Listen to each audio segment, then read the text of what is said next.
Malam ini, aku bukan datang sebagai penghakim, bukan juga sebagai perempuan yang ikut menyalahkan. Aku cuma mau jadi suara untuk seseorang yang sudah terlalu lama diam. Kisah ini bukan tentang aku, tapi tentang seorang suami, seorang ayah yang pernah dicintai, tapi lupa cara menghargai. Dan kalau kamu dengerin ini, mungkin kamu pernah jadi anak yang ditinggalin, atau istri yang dikhianati, atau malah kamu sedang berada di titik yang sama dengan laki-laki ini.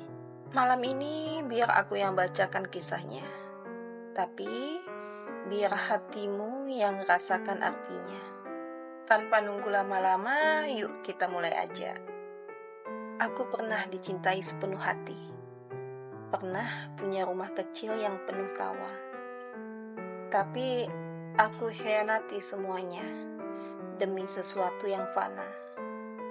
Aku bukan korban, aku pelaku. Tapi penyesalan itu nyatanya lebih kejam dari hukuman. Karena sekarang aku hidup dalam sepi yang kubuat sendiri. Hai, kamu yang nonton ini, gimana kabarmu hari ini? Gimana hatimu? Kamu lagi belajar kuat karena orang tuamu pisah?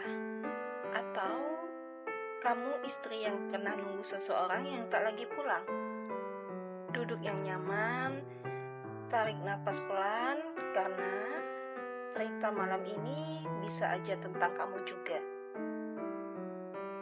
Awalnya aku punya semuanya.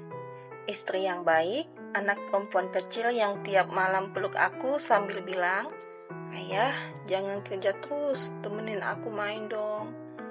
Rumah kecil yang selalu hangat, makan malam sederhana tapi penuh tawa. Tapi ternyata yang nyaman itu gak selalu cukup buat orang yang haus validasi. Aku tergoda. Awalnya cuma chat biasa, lama-lama jadi curhat, lalu ketemu diam-diam. Dan dari situ aku berubah. Aku pulang makin malam. Aku sering bohong, dan istri yang dulu sabar mulai berubah jadi dingin. Sampai akhirnya dia temuin bukti chat aku dengan perempuan itu. Waktu itu dia cuma bilang pelan, "Aku capek ya, kamu kayak orang asing sekarang." Tapi malam itu rumah kecil kami runtuh. Anak kami tidur dalam tangis karena dia dengar kami bertengkar. Dan paginya aku pergi keluar rumah dengan gengsi, dengan marah, dengan hati yang aku pikir benar. Aku kira aku bisa bebas. Tapi setelah itu perempuan yang aku kejar pun hilang. Gak ada yang bisa gantiin pelukan anakku. Gak ada yang bisa gantiin tatapan matanya saat dia bilang, "Ayah, jangan tinggalin aku."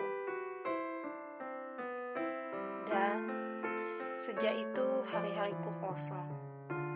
Ulang tahunan aku cuma bisa lihat dari story dia tumbuh tanpa aku. Istriku sudah bangkit, sudah bisa senyum lagi, tapi bukan untukku.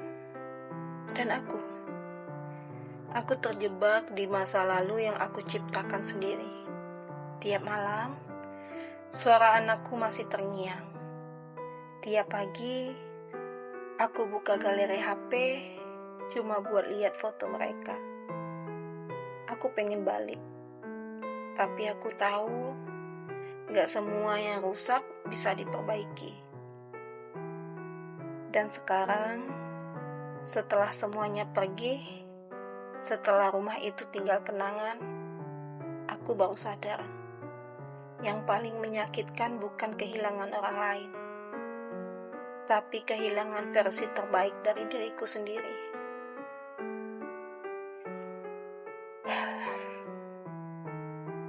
Buat kamu yang masih punya kesempatan, jaga rumahmu, hargai mereka yang masih bertahan di sisimu. Jangan tunggu sampai semua berubah jadi kenangan, karena sesal itu gak pernah datang di awal. Terima kasih sudah dengerin sampai akhir. Semoga malam ini bisa jadi pelajaran buat kita semua. See you.